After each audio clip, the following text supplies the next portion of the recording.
I'd like to. Because how else are we gonna do it? Well, we're back. Hey, More Mega Man Legends 2. you know, the first thing when I think of when I'm playing this E-rated children's game on Let's Play YouTube, Butts. I think of this piece of paper topic that I just drew. It says circumcision. Of course. I've been waiting for this one. So it is less happy. We were on that last time. I'm really happy to be talking about it. Oh, I'm sure. Yeah. I feel very strongly about this. Mostly recently, because I guess it's something we don't think about. Not much for a anymore. while. And then I read some stuff and I was like, you know what? Yeah, this is fucking bullshit. I'm anti-circumcision. Okay. Yeah. And my three main tenets on that is that A, most of the stuff I've read say that there is minimal health difference or benefit to being circumcised in the modern world. In the first world. Hang on, my camera turned on. I have no idea why. It wants to take a picture. Yeah. My phone was like glowing hot, so that's why I knew something was wrong there. Like being uncircumcised, and if you don't wash, things can accumulate and health issues can happen. There's a word for it that I will be using. Scrotum. I was gonna say smeg. Smegma. Yeah. Because, like, that's my issue. It's like, one, yeah, I can definitely see where they're coming from, but I like not having to deal with smegma. But or ever think about it. I'm assuming you shower daily, though, right? I do, yeah. There's a real easy way to forever avoid that. It's one less hood I have to lift, basically. What, you don't want to be in the hood? What do you got against hoods? Being circumcised is racist. So that's one, is that the health... Like, some people say it will make you 1% less likely to have testicular cancer or something like that. Like some kind of like, I mean, actually serious thing. But like the difference is super minimal, if even present. It worked. I killed it. 2. Yep. People were like, well, you know, you don't feel it as a kid, or as a baby, whatever. And, you know, it doesn't make a big difference. The baby does feel it, even if you use anesthesia, it's not 100%. And... Well, it's almost impossible that it wouldn't, given how many nerve endings are there. That's the thing, is how would having less of a penis ever not be nothing? How would having less penis ever be good? Ever not be bad? We're big fans of dicks here on the podcast. I'm a big fan of penis. On the podcast Let's Play Famous Quest. They're saying about 20,000 nerve cells on the bare minimum. It's like 5 inches of surface area. 5 square inches? Something like that. I suppose. 3, and this is a double header kind of. And that's the most sensitive part. Damn it. Oh, Jim. Now you gotta start all over Well, it's while icy. talking about penises. It's hard. I know there are religious reasons for circumcision, and I don't give a shit about that. Of course we don't. For me personally, because I'm not religious. I also I don't believe in enforcing certain things on your children when they can't make decisions for themselves, including religion and cutting their penis off, cutting part of your penis off for said reason.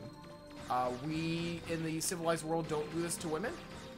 In the civilized world, Yeah. I mean, there are places in the world that do terrible things of a similar nature. I read a thing saying that breast cancer, you could possibly, I don't know how much, lower the chance slightly by cutting off the breast buds of infant girls. We're not doing that, nor should we. So there's that health thing fucking shattered. And yeah, like, Fucking ice. listen, I got plenty of dicks still to talk about. Do it. We're not leaving this room until I finish. And so No, yeah, you've already made everyone incredibly uncomfortable, so yeah. So you're forcing this thing onto a child who doesn't know what it is, obviously. And the only reason, and the last thing is like, well, the reason that we do it is partially because everyone did it.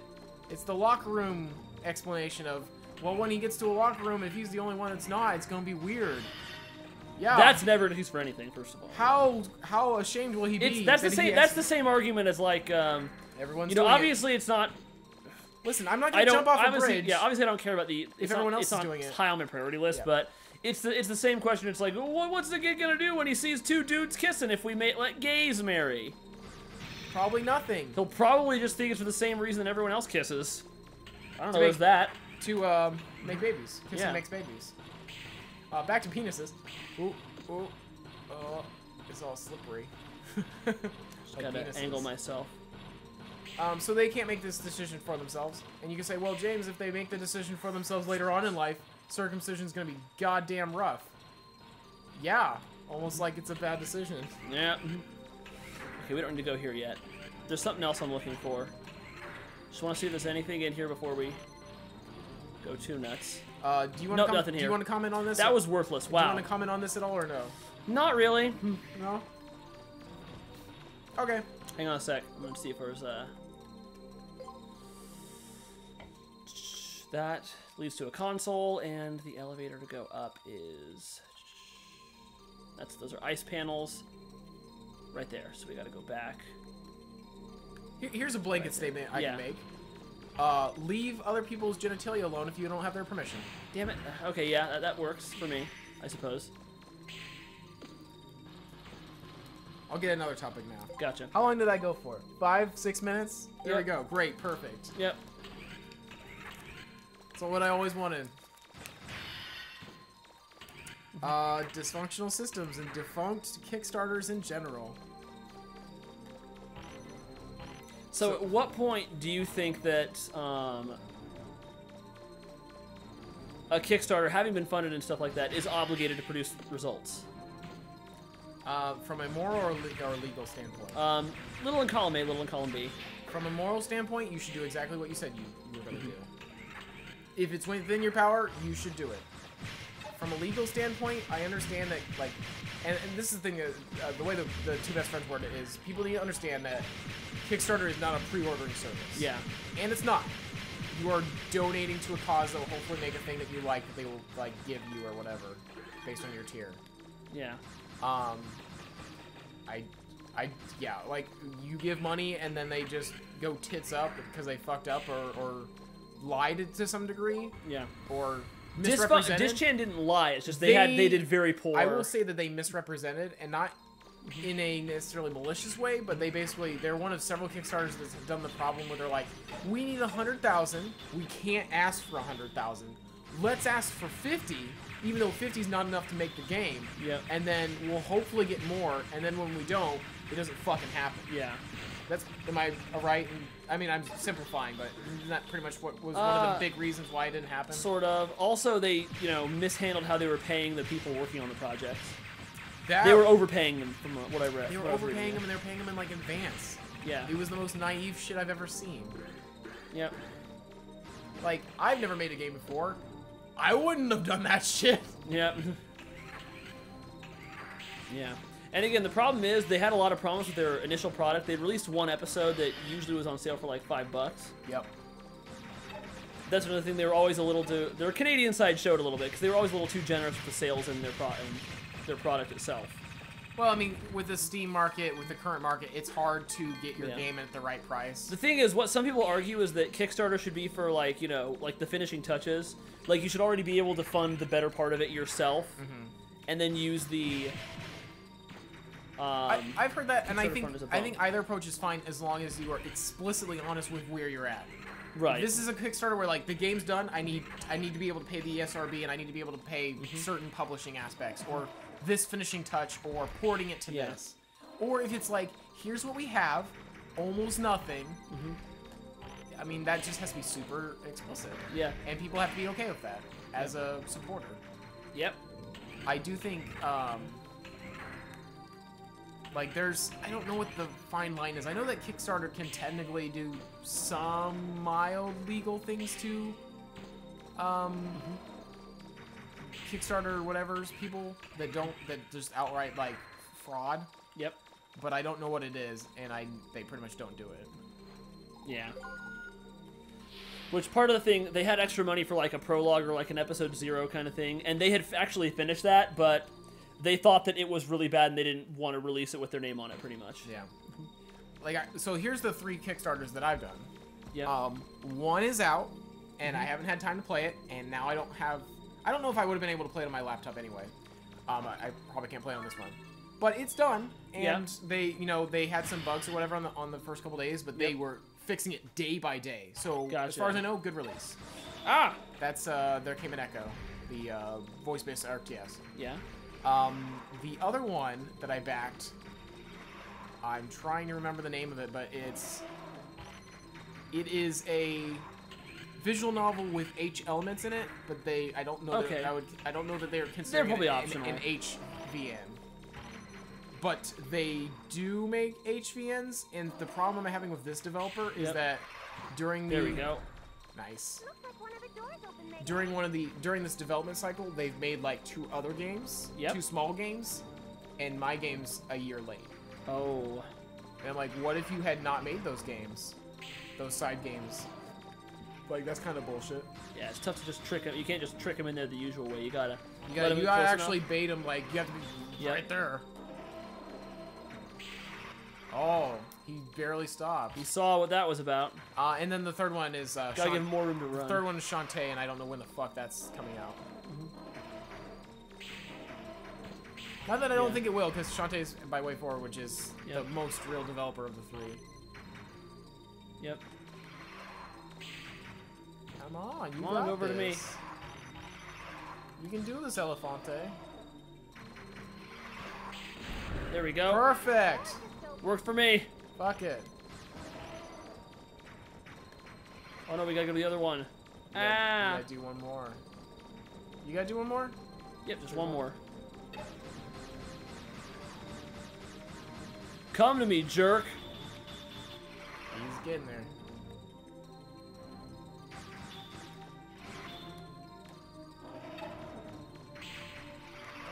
Boo. Bullshit, you're fucking on it. They can't make him tilt over, really, in games like this, I guess. I don't know. They could have just... Damn it! They could have just not. Get him right there. Hang on a second.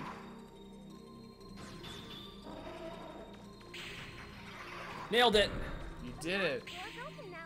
So, basically all the doors that aren't kind of the white door, I can go through now. You got anything else on Kickstarters? Just that I think it's a good system for, people who couldn't otherwise probably afford to get their games out. And it's a shame that there's a lot of ones that go under and it kind of gives the whole thing a bad rap. Do you think, like, the Kickstarter system is about to go under? I think it's hit its peak. Yeah? I think it is maxed out and we'll not see the massive growth it has, but I think it'll be around for a while. Yeah. Are these like ostriches? A little bit.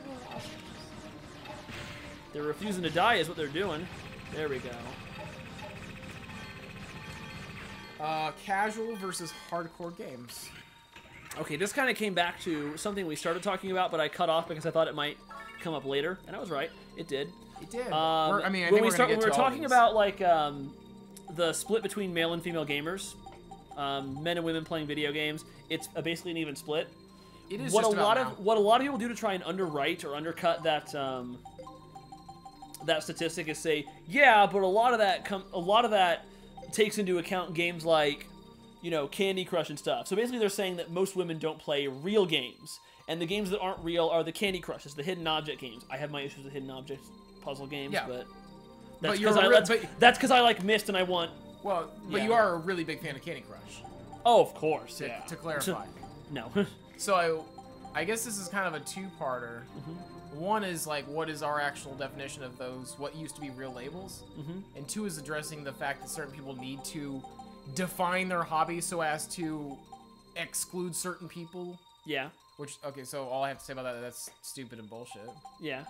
Like, it's kind of a shitty thing to do, I agree. How does it affect you and your enjoyment of your hobby if someone else enjoys a different facet of it? Yeah. I mean, the beauty of gaming is that there's so many different genres, and how is any one genre less valid than another? Mobile gaming. You're undercutting the point we were just trying to make. I know. I did it for comedic effect. Yeah. I mean, obviously mobile gaming doesn't count, but... the other part is... Data, hi, buddy. Hey, give me some stuff. What I would define hardcore versus casual is a casual game is enjoyable and like you can perceive what it is, how you should do it at a glance. Right. It's you know, it's Mario.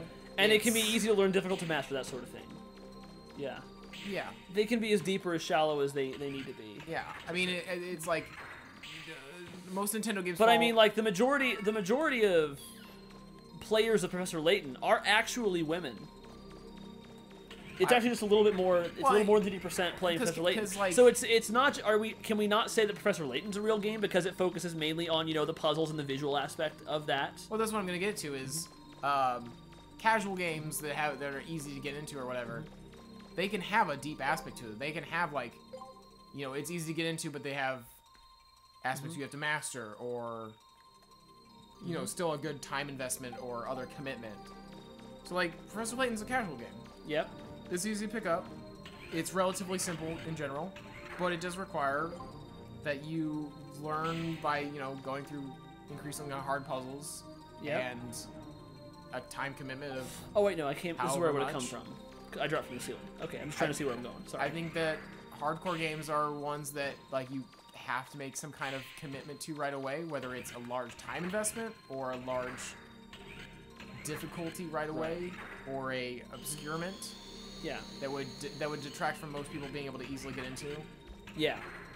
Like, I think that this is gonna sound cliche, but I think Dark Souls is the best example of hardcore because it takes all three of those. Dark Souls, time investment. You have to play that game a lot to be good at it. Difficulty. Enough said. Pretty enough said. And then what was the third one I said? Obscurement. Many of its you know, gameplay features or Whoa, that's a big chicken. what the correct path or whatever is, like, that's not something that's information given right away. So like those three tenets, I think, is what makes it hard. Right. And I know that people are gonna be like, oh, roll your eyes. The Souls games is hardcore. Well, it is. I think it best illustrates that. Way to run into that key, jackhat. But again, I think it kind of undercuts the progress we've made in a society as being, you know, more accepting or more into games by just completely writing off an entire style or genre of game, which you're not doing. I'm not saying you are. I'm just saying that some people are writing it off because they take it to mean that those games are better or they're more, like, they're more real experiences. Well, yeah, the intrinsic value of calling it hardcore versus casual, where hardcore is apparently better. Yeah, that's flawed.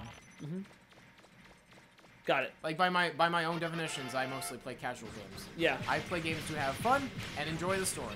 I don't play them to be challenged mostly. I don't play them to showboat or be like, "Whoa, I got so good at that. Look at my I really numbers." don't have time to play games anything but casually. I mean, it'd be nice if I could get really good at something like BlazBlue, but those guys at that tournament, I'm not going to be there ever. It'd be fun to be, but You'd be better than some of them. some of them, Not that one Noel guy. that guy was crazy. Oh yeah, you saw Noel there. You saw the equilibrium kind of going on in the fight style. Yeah. I like it. That's kind of one of the reasons I play Noel, because I really like the equilibrium. See, And it's the closest I can come to playing Christian Bale in a fighting game. See, I mean, They both have obviously the same cup size. You couldn't hear my commentary because you were playing, but like I was telling people, it was like, even though like those matches were pretty one-sided, like you guys both had a lot of good exchanges where you were going back and forth. Like, it looks like, I mean, to someone who is being judgmental or doesn't know fighters, it would be like, wow, Jim really didn't. Jim got his clock clean. Jim completely got his clock clean, but it's like he actually played really competently. I was mostly blocking for that fight. Well, that's what I'm saying, is he played competently. He didn't get perfected or a finishing move on him like some people. Yeah. Some people who definitely thought themselves better than you. Yeah, It's like, yo, check it out, bitch. Oh yeah, when you're in BlazBlue and you're playing Noel, people automatically think they're better than you. Because like, oh, Noel, yeah, press D to win. Even though you can't mash D and win in that one. You can mash D and then everything else and do okay, but if you fuck up, you're gonna... Like I said, if you're irresponsible with your drive attacks as Noel, you're gonna get mashed out. Yeah. You can mash and Dragon Punch your way out of a Noel combo pretty easily. Mash Dragon. Uh-oh. The Reaver bot in here is not happy with what I just did. That's some creepy Majora shit. Yep. Yeah, it's like Gelcra or something from Ocarina, almost. Except without the weird tentacle stuff. Well, we don't know yet. I know. Cutscene's not over. That's pretty creepy. Yeah, it just chases you. Does it not attack you? It does. It was when you walked in here. It was in here. It was completely non-aggressive when you entered here, and then you get the key, and then it's just like fuck you. That's my key. You can't have that key. You know what I mean? Like, does it? Okay, here we go. This is. Yeah, then he does area effect. He has another attack he doesn't emit though.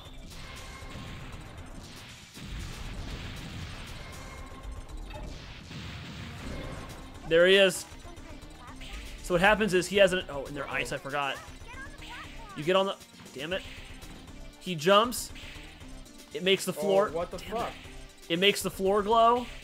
And then when that happens, the floor starts flashing, and if you touch it, you get ice burn status ailment. Great. So now you gotta... You gotta stay up here? Yeah, damn it! I fell off. Yep. The ice makes it difficult. Well, I mean, I'm sure that's the point. Yeah. You could almost outlive him like this, but... Yeah, I could. I mean, the shoe, there's a shoe item that lets you walk on ice without slipping, but I didn't find it. I didn't want to find it. Too much work. Too much work, yep. And, yeah.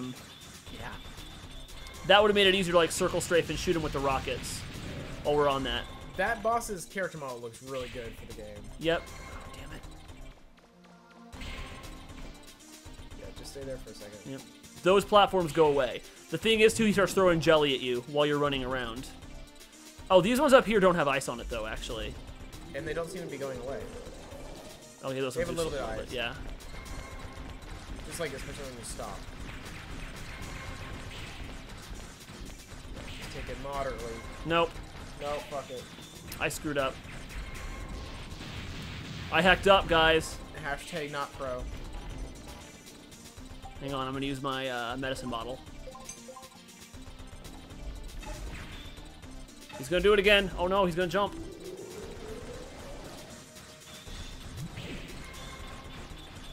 Let's do it. I just wrote one that says Zelda sucks. No. Yeah, you're not super hype on Zelda anymore. This is an actual topic though. This isn't just me being like I'm not into Zelda anymore. This is me kind of like why do I not like Zelda really anymore?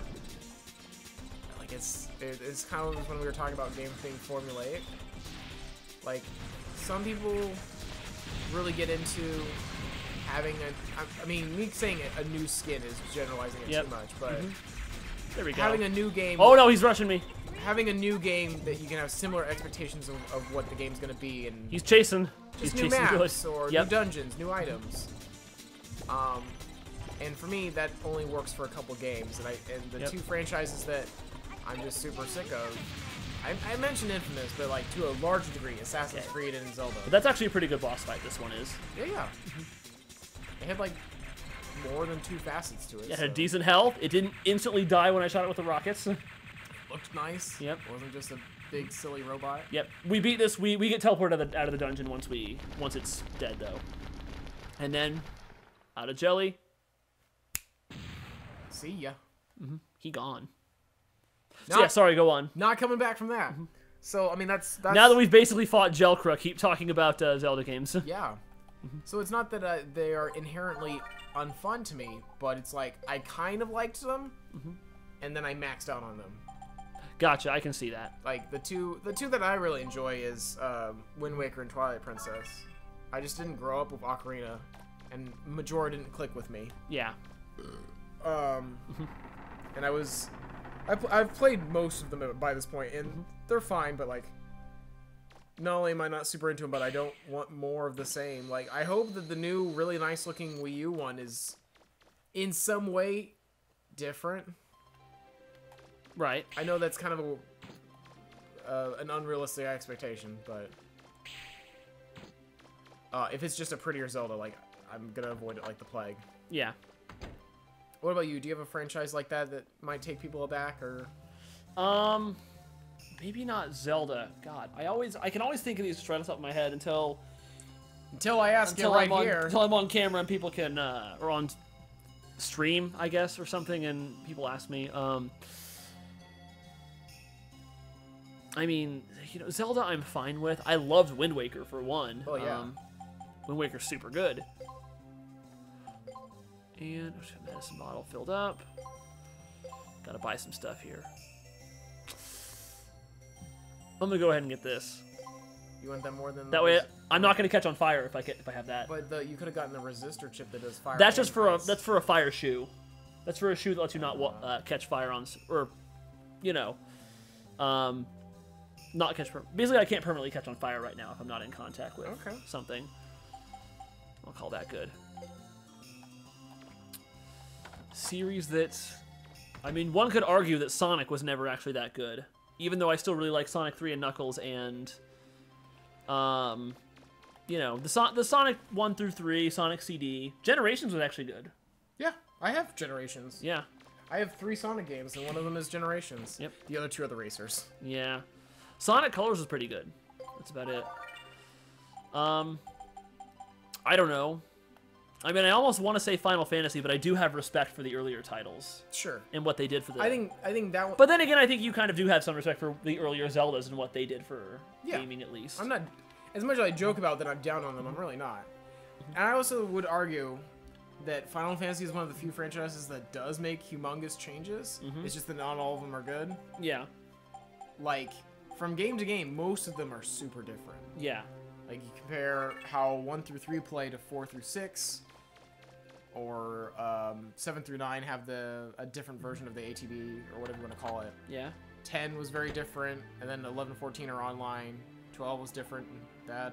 13 was a mixed bag, very mixed. Yep. And again, 15 is back to they're almost different genres in some ways. And of course, different characters, different universes, except for all those shitty side games that plagued this generation. Yeah, but I mean, like, everything up through 6, I can see, I can kind of jive with 7 a little bit, but everything else with Final Fantasy is just like, Final Fantasy is such a mess. Fuck off, no. I think 7 you have Final Fantasy's kind of bad. I think it's just 7 you were just late to the party. Like, yeah, if you'd gotten that when you were 8 or 9 or 10. Probably, yeah. You've been like, yeah, RPG. Cool games. Anyway, we're about to deliver the last key to the Sulphur Bottom. Hopefully that'll open up the way to the Motherlode so we can get some treasure. We're going to stop right now. Yeah, we'll do that next time. Do that next time, yeah. See you around, guys and gals and dogs and cats and Peni. Monkeys, dancing monkeys.